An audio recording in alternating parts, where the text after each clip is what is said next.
Napabalikwas ng bangon si Elias. Parang galing siya sa isang bangungot na mapunta sa wall clock ang kanyang tingin, lalong kumubog ang kanyang dibdib.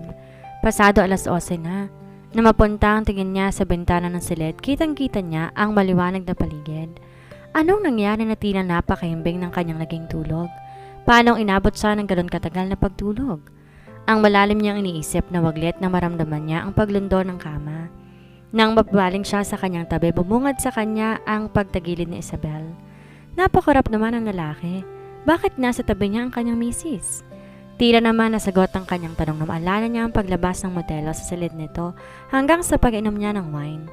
Ang nakakunot niyang noong bumungad kay Glyza nang mag-unat ito ng kanyang mga mata. "Good morning, Elson." Gumuhit ang munting ngiti sa labi ng modelo. Muli rin tong pumikit na tila ba nasilaw sa liwanag.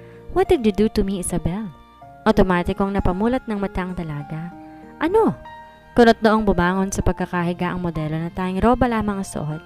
"Oh, I think I should rephrase the question. Anong nilagay mo sa ininom ko kagabi?" "What?" Bulalas niya. "Anong hinalo?" "Isabel, wag mo na akong lokohin pa." Kitang-kitang pagtitimpe sa mukha ni Elias. Tila naman lalo napikon si Glyza. "Ang kapal mo. Wala akong hinalo no at saka napaka-assuming wala akong ginawa sa'yo." Tuluyan siyang tumayo mula sa kama. Di na rin tinago ang pagdadabog. "Hindi mo ako madadala sa ganyan, Isabel?" Mahinahon ang tinig ni Elias, ngunit di pa rin nagawang kalmahin ni Glyza ang sarili. "Heist, bahala ka dyan sa buhay mo." Nagmarcha siya patungo sa pinto na silid, ngunit mabilis tumayo si Elias at tumarang sa pinto. "Di pa tayo tapos mag-usap?" Nagpapadyak naman ang modelo. "Ano ba yan? Ang pangit ng morning na to. Ang kulit mo rin eh. Wala nga akong hinalo sa drinks mo, hindi mo ba natatandaan? Matapos natin maubos ang laman ng wine, pareho tayong nakatulog." Bumalik to sa kama at umupo roon. Napabaling si Elias sa bedside table at tamang tinura ng babae, dalula ng laman ng bote. Ang tanong, paano naubos ang laman ng bote kung naalala niya, isang baso lang na inom niya? Nang gumuhit sa alaala ang baril na sinuksok niya sa unan, mabilis niyang tinungo yon, agad niyang tinaas. Tila naman nawala ng dugo si Glyza. Kung bakit ba naman kasi nalimutan niyang kunin sa loob ng kanyang bag ang baril. Masyado siyang nagmamadaling makabalik sa silid ng lalaki. Matapos niya maasikaso at mapatulog muli ang kanyang mga anak, tsaka sila nagmamadaling bumalik ng hotel. Labis ang kabang kanyang nadama kanina. Mabuti na lang tila pinagbibigyan sila ng tadhana dahil datnan pa nilang mahimbing ang tulog ng bodyguard. Bumaling si Elias sa dalaga. Mariin ang titig sa kanya sabay ng pag-igting ng kanyang panga. "Don't try to fool me, Isabel. Now give me my gun." "Ano? Anong pinagsasabi mo?" Pagbaang maanga ni Glyza. Napahilot naman sa kanyang sentido si Elias. Pinilit niyang timpein ang sarili. "Come on, Isabel. Stop your kind of drama. Dahil hindi mo ako mapapaniwala." Pinamewangan siya ng modelo. "Hindi ako nagdadrama, no? Ipapaalala ko lang sa'yo, model ako. Hindi ako artista. Huwag kang mambintang dyan. Mas una ka pang nagiging kaysa sa akin eh. Kaya paano ko may tatago ang baril mo? Saka isa pa, bakit ko itatago ang baril mo, ha? Aanhin ko yon. Ikaw lang makakasagot niyan, Isabel." Napabuntong hininga naman ng babae. "Alam mo, masama pala siyang epekto ng wine. Next time di ka na invited sa inuman. Natatandaan ko nang nangyari kagabi. Isabel, kaya wag mo na akong lokohin pa. It's obvious. May halong pampatulog ang ininom ko kagabi kaya ako nahilo." Umawang ang labi ni Glyza nang tumutol, ngunit natigil siya na marinig ang katok sa pinto. Pareho na silang napatingin doon. May kumakatok. Mahinang sambit ni Glyza. "Diyan ka lang, akong titingin." Kalmanteng lumapit sa pinto si Elias nang hindi nito binuksan. Sa halip sumilip to sa peephole. Agad siyang lumingon kay Glyza. "Bakit?" Di maiwasan ni Glyza ang kabahan. Sa itsura kasi ng kanyang bodyguard, tila ba kilala nito ang nasa labas ng pinto. Aniya sa isip, siguro naman, di naisipang sumunod na Gian sa Singapore. "Miss Galvez is here." Kahit papano nakahinga si Glyza ng maluwag. Pagbuksan mo siya?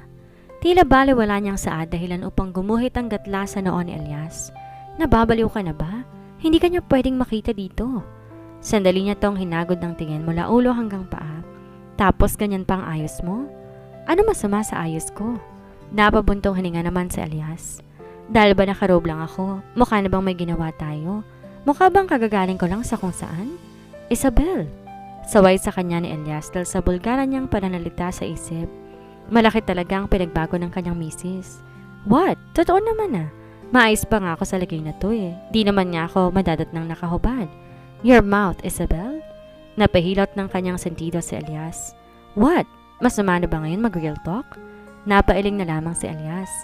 Hay nako, Elson, buksan mo na yan. Lalo siya mag-iisip ng kung ano kung matatagalan kang buksan yan eh. Buntong hininga na lang pinihit ni Elias ang pinto. Nang mabuksan niya yon, bumungad sa kanya ang walang kangiting-ngiting mukha ni Shera Galvez. Miss Galvez. Pagbati ni Elias sa sekretarya. Nanatili naman ang walang emosyong mukha ng sekretarya. Where is Mr. Castro?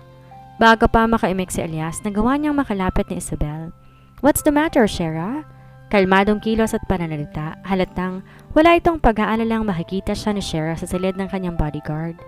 Tumawag po si Sir Gian. Hindi mo raw sinasagot ang tawag niya, ma'am? Ah, ganun ba? Naiwan ko kasi ang phone ko sa room ko. Kailangan niyo pong bumalik doon, ma'am.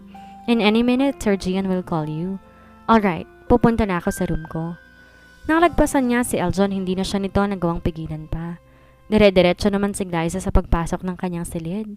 Walang nagawa si Elias kundi sundan na lamang ng tingin ang dalawa.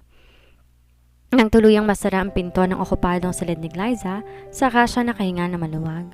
Salamat at bigla kang dumating, Shera. Pero teka, tumawag ba talaga si Gian? Hindi. Alibay ko lang yon para makaalis ka na doon. Alam kong hindi bobo si Mr. Domingo para hindi maisip ang ginawa mo kagabi. Dumiretso si Shera sa mesang nasa loob ng silid. Meron na nakandang pagkain doon. Yeah, you're right. Sumunod si Glyza sa kanyang kaibigan at kaagad umupo sa tapat na upuan ni Shera. Pinipilit niyang nilagyan ko ng pampatulog ang ininom niya kagabi. Baka maging sagabal sa misyon natin si Mr. Domingo. Kailangan ko na ba siyang dispatsahin? Nagpatuloy to sa paglalagay ng pagkain sa plato nila magkaibigan. No. Mabilis na sagot ni Glyza. Naging dahilan din ang tila pagtaas ng boses nito para mapatingin sa kanya sa Shera. Na mapansin niya yun, pinilit niyang kalmay ng sarili. No, Shera, hindi niya kailangan mawala. I can handle him. Okay, make sure you can handle him, Glyza. Di tayo pwedeng pumalpak. Ngayon pa bang nakakuha na natin ang tiwala na Gian? I know, Shera, huwag kang mag-alala. Oras na makita kong sagabal si Eljon, ako mismong gagawa ng paraan para mawala siya sa landas ko. Ngunit ang tanong, kaya ba niya? Ngayong pakiramdam niya ibahagi na ng buhay niya ang kanyang bodyguard. Na magsimulang kumain, tuluyang nawala sa usapan nila ang bodyguard. Patapos na sila sa pagkain nang tumunog ang cellphone ni Shera. Agad naman niyang hinugod ni Shera sa kanyang bulsa upang tingnan kung sinong tumatawag. Otomatiko siyang napatingin kay Glyza na makita niya ang caller ID. Gumuhit ang pagtataka sa mukha ni Glyza. Di umimik si Shera ngunit pinakita nito sa kanya ang kung sinong tumatawag. Gabriel Villanueva? Pag-uusisa ni Glyza kasabay ng pagbasa nito sa caller ID. Siya ang pangalan na kapatid ni Elias Villanueva. Kumabog ang kanyang dibdib. Bakit siya tumatawag sa iyo? I am not sure. Naparanok si Glyza bago siya nagsalita. Sagutin mo. Kumilos naman si Shera upang tanggapin ang tawag. Sinadya niya na tong ilagay sa loudspeaker mode ng cellphone. Mr. Villanueva, what made you call? Napangiti siya sa kalmadong tinig.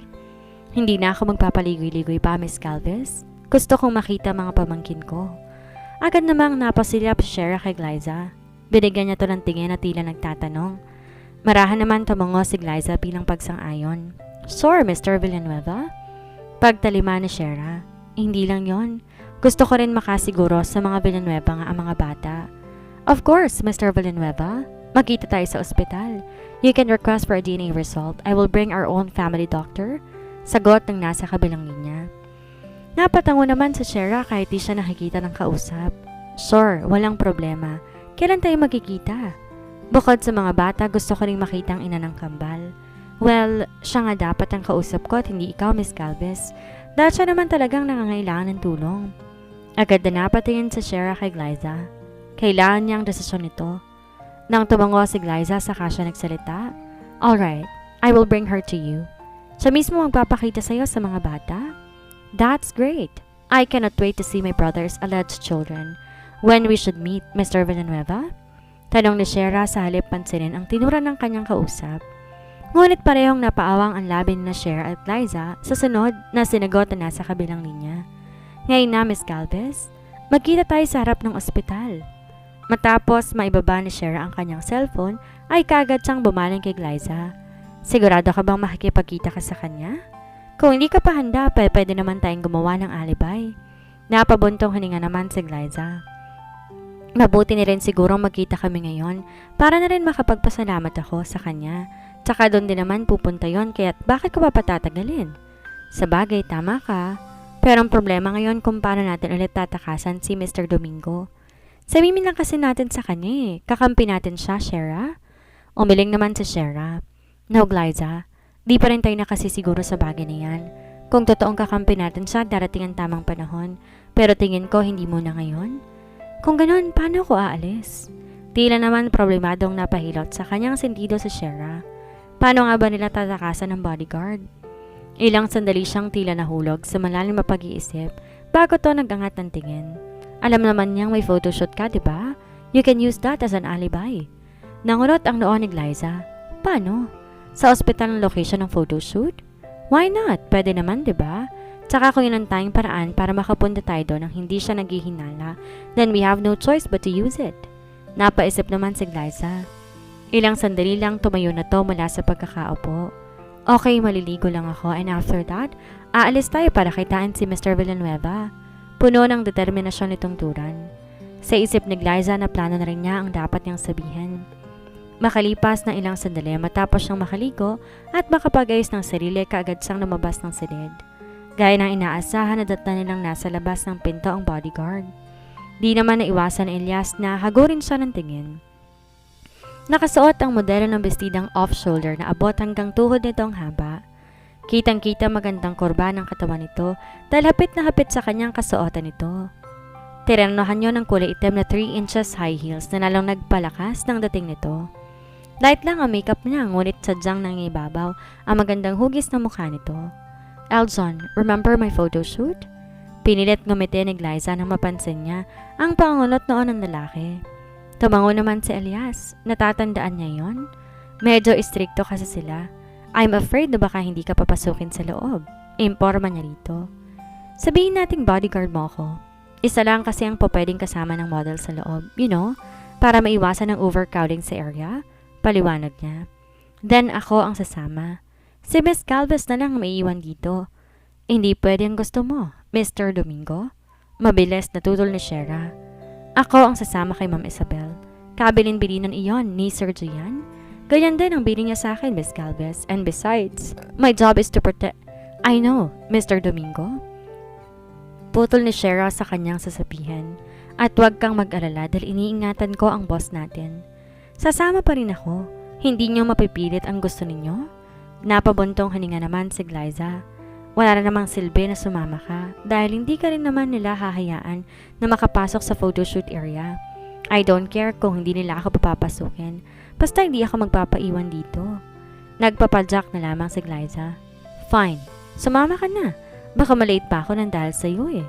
Walang nagawa ang dalawa kundi hayaan na lamang na sumama ang bodyguard. Mukha naman kahit anong gawin nila hindi papayag na magpaiwan ng lalaki sa hotel. Anong ginagawa natin dito?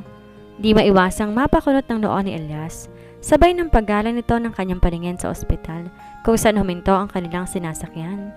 Don't tell me dito ang venue ng photoshoot. Bakit? Masama ba? Sa dito ang gusto ng organizer. Saad ni Glyza. Pasimple namang ginala ni Shera Galvez ang kanyang paningin. Ilang sandali lamang natagpuan ng kanyang matang tauhan ni Gabriel Villanueva. Makahulugan tong tumitig sa kanya na tila ba nagsasabi na naghihintay ang boss nito sa loob. Agad na napatingin si Shera sa kanyang kaibigan. Kailangan natin pumasok sa loob, ma'am.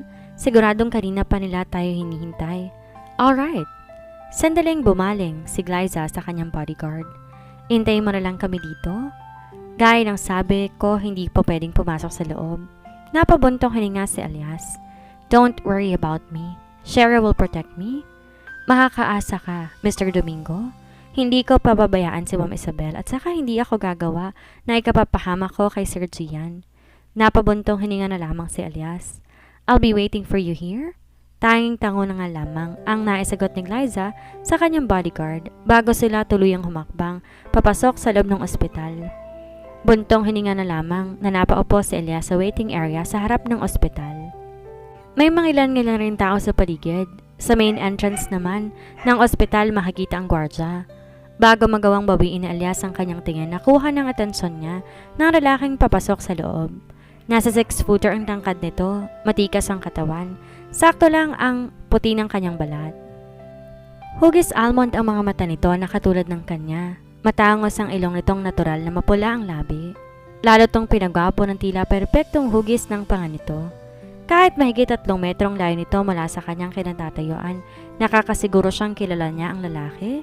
Di siya maaaring magkamali. Iyon ang kanyang Kuya Gabriel. Nang tuluyan makapasok sa loob ng ospital, si Gabriel Villanueva, tila may sariling isip ang mga paa ni Elias. Tila kusa siyang tumayo at nalaman na lamang niya ang sariling tinatalonton ng ospital. Hindi niya inalis ang tingin niya sa kanyang kapatid, kasabay ng pagsugod niya rito. Nang tumigil si Gabriel, otomatikong napatango si Elias sa gilid ng pader. Anong ginagawa ni Kuya dito? Ugong ng kanyang isipan. At di na iwasan ni Elias na mapakunot noo na makita ang kinausap ito ang mga taong di niya inaasahan, si Shera at ang kanyang misis. Di niya marinig ang usapan ng mga to, ngunit formal ang mga itsura ng mga to habang nag-uusap. Ngunit lalo siyang napakunot noo na makita niyang pumasok ang 3 sa loob ng hospital private room. Kailan pa naging interesado si Kuya sa modeling business? And this establishment is not even related to my brother or to the family? Ugong ng kanyang isipan. Lalo tuloy siyang naguluhan na makita niyang merong nurse at doktor na pumasok sa loob ng silid. Isabel is hiding something from me? Ngunit anong tinatago sa kanya ng babae? Ano ang meron sa loob ng silid? Napabuntong hininga si Elias. Bakit magkakilala sina Kuya at Isabel? Kasunod ng tanong ni Elias na yon sa sarili ay ang pag-ugong pa ng isang katanungan sa kanyang isipan. Anong kaugnayan sa isa't isa ng kanyang asawa at ng kanyang Kuya Gabriel? Nandito na siya, Glyza. Otomatikong napatingin si Glyza sa direksyon kung saan nakatingin ang kaibigan na si Shera. Nagtama ang tingin nila ng lalaking matangkad at matigas ang katawan. Unang napansin ng lalaki ang kulay kayamanggi nitong mata. Miss Escobar. Naratiling nakatitig sa kanyang lalaki. Mr. Villanueva. Sinalubong ni Glyza ang tingin ng lalaki. Bagya naman tumango si Gabriel bago to bumaling kay Shera Galvez. Nasa loob ang mga bata. Nandito sila para sa check-up nila. Sana panatilihin na lang nating lihim ang sinasagawang DNA test, Mr. Villanueva. Detanya ni Shera.